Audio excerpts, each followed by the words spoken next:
এবার জিবরাইল আমার নবীর দরবারে আসে না। নবীর মনে চিন্তা, আল্লাহ কি আমারে ভুইলা গেল কিনা, আবার এমন কোন আচরণ জিব্রাইলের সাথে আমি করলাম কিনা যেই কারণে জিব্রাইল আমারে ভুইলা গেল। এখন কেন জিব্রাইল আমার দরবারে আসে না? নবীর মনটা বড় খারাপ। আল্লাহ পাক তখন ওই মুহূর্তে দেখে আবু জাহল ওইদিকে আমার নবীর ব্যাপারে বল, এই উতবা, এই সাহেবা, এই ওয়ালিদ ইবনে মুগিরা, মুহাম্মদ এতদিন পর্যন্ত বানায়া বানায়া নিজে বলে, এখন আর নিজে বানাইতেও পারে না। এখন তার আল্লাহ পর্যন্ত মুহাম্মদের ভুইলা গেল। এখন মুহাম্মদের কথাও শোনে না, তার আল্লাহ ভুইলা গেছে। এখন দুনিয়াতে আসে ঠিক মতো চলতেও পারবে না। তার কথা শোনার মতো এলাকার মধ্যে কাউরে খুঁজে পাওয়া যাবে না। আবু জাহাল নবীর ব্যাপারে বলে, উতবা সাহেবা যখন নবীর ব্যাপারে বলে মুহাম্মদের আল্লাহ মুহাম্মদের ভুলে গেল। আমার নবীর একদিকে চিন্তা, আল্লাহ কি আসলেই আমারে ভুলে গেল কিনা। ওদিকে আবু জাহাল সবাইরে বলে মুহাম্মদের আল্লাহ মুহাম্মদের ভুলে গেল। নবী যখন চিন্তার মধ্যে পড়ে যায়, নবী যখন টেনশনের মধ্যে পড়ে যায়, আল্লাহ পাক জানায়া দেয়, ও জিবরাইল যাও যাও, সূরা দুহা নিয়ে আমার নবীর দরবারে চলে যাও। আমার নবীরে গিয়া জানাও, আমার নবীরে গিয়া বইলা দাও, দুনিয়ার সব মানুষেরা আমার নবীরে যদি বইলা চইলা যাইতে পারে, আমি আল্লাহ কশিন কালো আমার নবীরে বইলা যাইতে পারি না।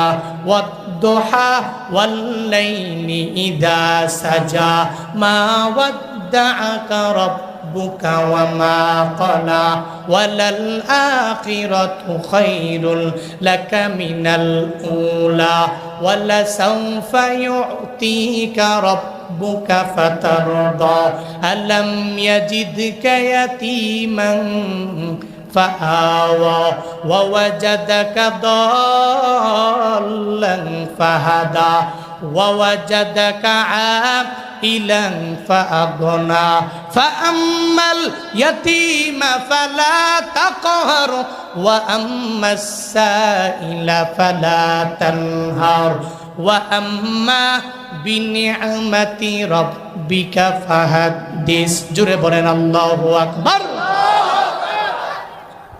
আল্লাহ পাক নবীর উপরে জিবরাইলের মাধ্যমে সূরা দুহা নবীর উপরে নাজিল করলেন। আল্লাহ প্রথমত দুইটা আয়াতের মধ্যে দুইটা কসম খাইলেন। শুরুতে আল্লাহ প্রথমত কসম কাটলেন আলোর কসম, এরপরে আল্লাহ কসম কাটলেন অন্ধকারের কসম। এর মানে দুইটা আয়াতের মধ্যে আল্লাহ দুইটা কসম কাটলেন, এক নম্বরে আলো আর দুই নম্বরে অন্ধকার। এই দুইটা কসম কেন কাটলেন মুফাসসিরিনে কেরামগণ জানায়া দেন। আল্লাহ নবীরে জানায়া দিলেন, নবী যেই সময় আপনার দরবারে ওহী চলে আসলো, ওই সময়টা আলো সময়, এখন ওহী আসা বন্ধ হয়ে গেল, মানে অন্ধকারের সময়। সব সময় ওহী আসলেও ভালো লাগবে না, আবার ওহী সব সময় বন্ধ থাকবে না। এর মানে হলো সব সময় আপনার দরবারে আলোর প্রয়োজন নাই, আবার সব সময় আপনার কাছে অন্ধকারও ভালো লাগে না।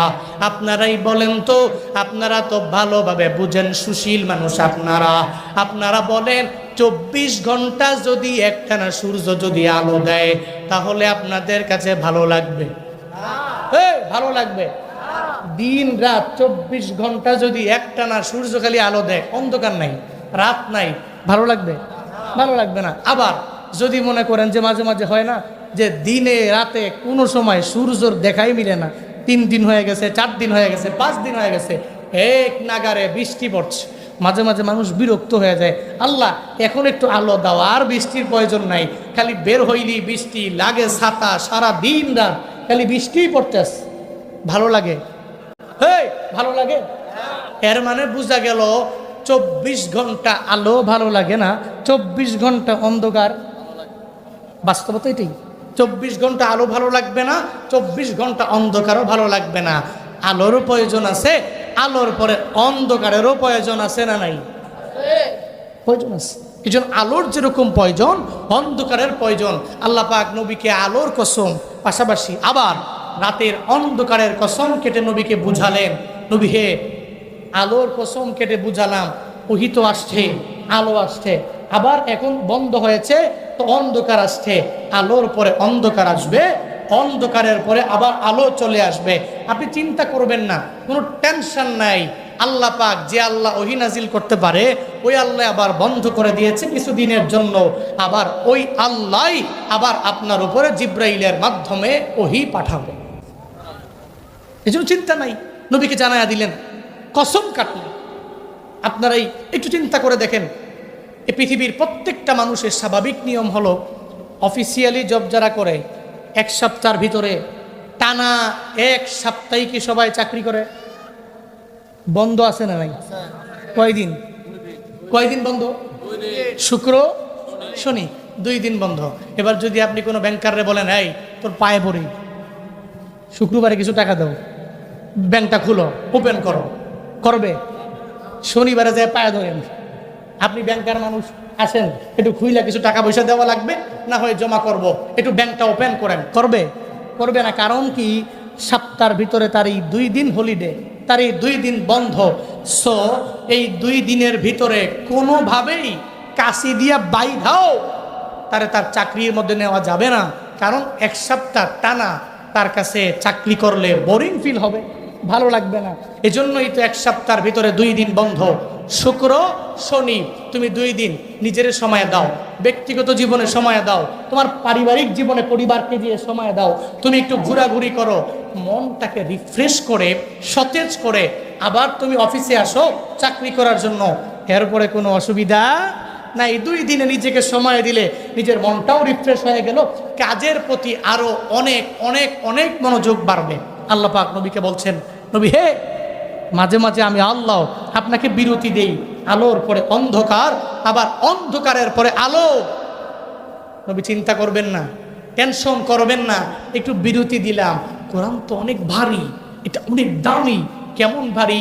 লাউ আনজালনা হাদাল কোরআন আলা জাবালিন আরাইতাহু খাশিআম মুতাসাদ্দিআম মিন খাশিয়াতিল্লাহ। আল্লাহ পাক তো বলেছেন যে কোরআনটাকে যদি আমি কোনো ব্যক্তির উপরে নাজিল না করে কোনো জাবাল, কোনো পাহাড় এর উপরে নাজিল করতাম, ওই পাহাড় চূর্ণ বিচূর্ণ হয়ে যেত। আল্লাহ চাইলে তো পারতেন মাউন্ট এভারেস্টের উপরে কোরআনকে নাজিল করতে, আল্লাহ করেন নাই। আল্লাহ নবীজির উপরে কোরআনকে নাজিল করেছেন। আল্লাহ পাক বলছেন, পৃথিবীর সবচেয়ে বিগেস্ট যে মাউন্টেনগুলো আছে এগুলোর উপরে যদি আমি আল্লাহ কোরআনকে নাজিল করতাম, এই সমস্ত পাহাড়গুলো ভেঙ্গে ভেঙ্গে চুরমার হয়ে যেত। এমন ভারী দেখতে। এই যে হাতে নিলেন, ওজন কিন্তু বেশি না, কিন্তু এটা ভারী, অনেক ভারী। আল্লাহ নবীকে বলছেন, এজন্য আপনার উপরে নাজিল করলাম, আবার স্টপ করলাম, আবার নাজিল করব। কোনো চিন্তা করবেন না, কারণ আপনার রব কশ্চিন কালেও আপনাকে ছেড়ে যেতে পারে।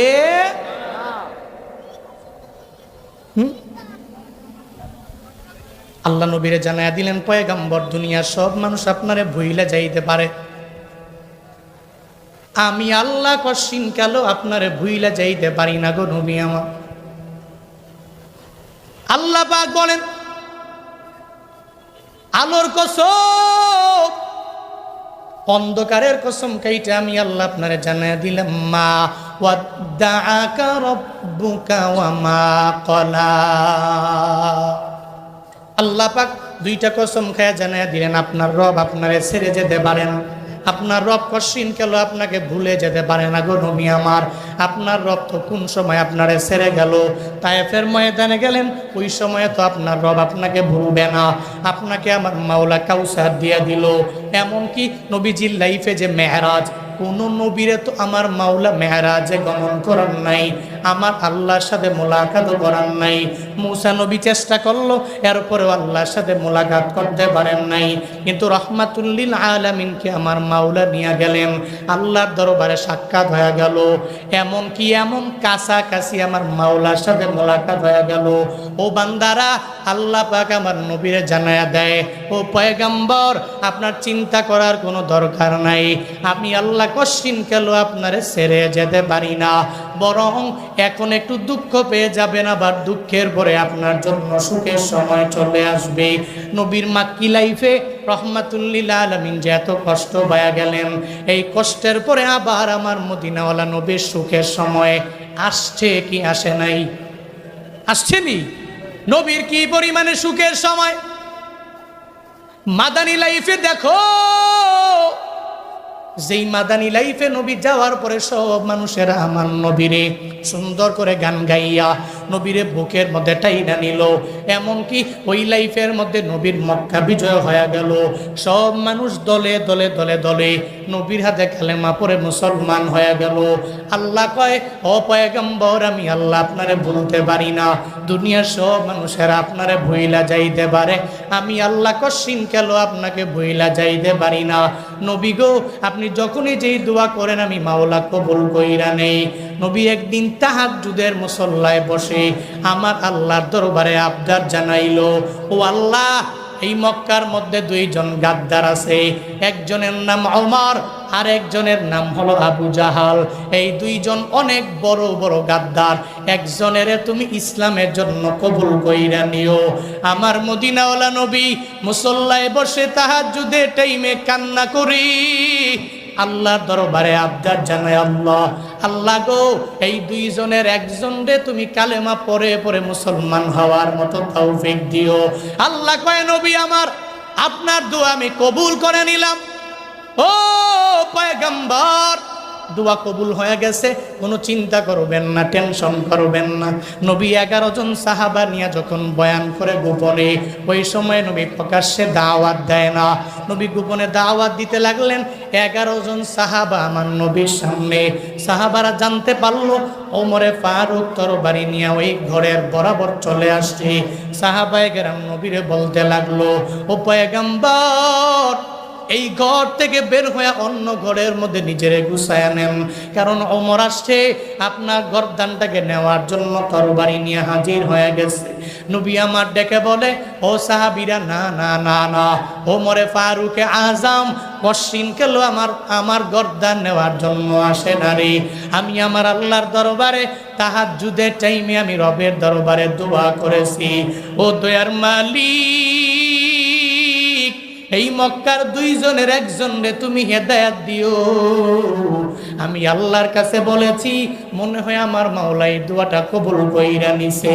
ও সাহাবায়ে কেরাম, দরওয়াজাটা ওপেন করে দিও, আমার উমর রে আমার সামনে আসতে দাও। ওমরে ফারুক আজমের জন্য দরওয়াজাটা ওপেন করে দেওয়া হলো। ওমরে ফারুক যায়, রহমাতুল লিল আলামিন বসা। আমার নবীরে দেখে বলে, পয়গম্বর, আবু জাহাল আমারে বলল, ওদবা সাহেব মুগিরা আমারে বলল যে ওই মুহাম্মদের গর্দান নিয়ে আসতে পারবে তারে যাচাই দুনিয়া দেওয়া হবে, দুনিয়ার বড় প্রতিদান দেওয়া হবে।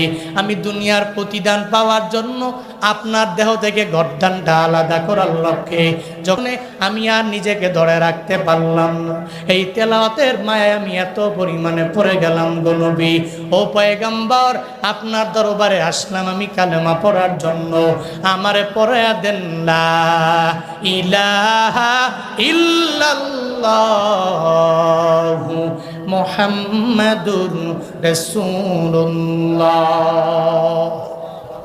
ওমরে ফারুক যখন নবীর হাতে কালেমা পড়ে মুসলমান হয়ে যায়, এখন নবীরে জিজ্ঞেস করে, পয়গম্বর আমার, আপনার ধর্ম কি সত্য না? বলে, হ্যাঁ আমার ধর্ম তো অবশ্যই সত্য রে ওমর। আপনি যে কোরআন পড়েন এটা কি কশিন কালেও মিথ্যা হতে পারে? বলে, না, মিথ্যাও হতে পারে না। এবার উমরে ফারুক বলে, ও পয়গম্বর, তাহলে গোপনে দাওয়াত চলবে না, এখন থেকে প্রকাশ্যেই নবী দাওয়াত চলবে, কশিন কালেও আর গোপনে চলতে পারে না। এখন থেকে আপনার দলের একজন সঙ্গী আমি হয়ে গেলাম। ওমরে ফারুক দৌড়াইয়া যখন ওই ঘর থেকে বের হয়ে 11 জন সাহাবা নিয়া এদেরকে 2টা মিছিলের লাইনে দাঁড় করাইয়া দেয়। 2টা মিছিল লাইন বানাইয়া ওই সামনে ওমরে ফারুক দাঁড়াইয়া তরবারি হাতের মধ্যে নেয় আর ডেকে বলে, এই মক্কার কুরাইশের লোকেরা, এই কাফেরেরা, এই আমার নবীর দুশমনেরা, আজকে কে আছো এমন আমি সবার সামনে আমার রবকে বড় বলবো, তাকবীরের স্লোগান দিয়ে দিব? কে আছো এমন নিজের মা বাবারে সন্তান হারা করবা? কে আছো এমন নিজের সন্তানগুলোর এতিম বানাইবা? কে আছো এমন তোমার স্ত্রীরে বিধবা বানাইবা? আমি ওমরের সামনে আয়, আমি ওমরের তরবারির আঘাতে একটাকেও দুনিয়া থেকে আমি রাখবো না, বিদায় করে দিব। ওমরে ফারুক স্লোগান দেয়, লিল্লাহে তাকবীর, আল্লাহু আকবার। ওমরে ফারুক তাকবীর দেয়, আমার মাওলার নামে যখন স্লোগান দেয়, সঙ্গে সঙ্গে নবী যখন হেসে দেয়, নবীর পুরা চেহারা মোবারক হাসিতে যখন ভরপুর হয়ে যায়, আল্লাহ কয় নবী তাহাজ্জুদের টাইমের দোয়া আমি মাওলা কবুল করে নিলাম। মা ওয়াদ্দাআকা রাব্বুকা ওয়া মা ক্বালা। দুনিয়ার সব মানুষেরা আপনারে ভুইলা গেল, আমার আল্লাহ কশিন কেন আপনারে ভুলে যেতে পারে না। সব আপনারে ভুইলা গেলেও আল্লাহ তো ভুলে না। এই যে আপনার দোয়া কবুল করে নিছে, ওমরে ফারুক আজম আপনার হাতে কালেমা পড়ে মুসলমান হয়ে গেছে।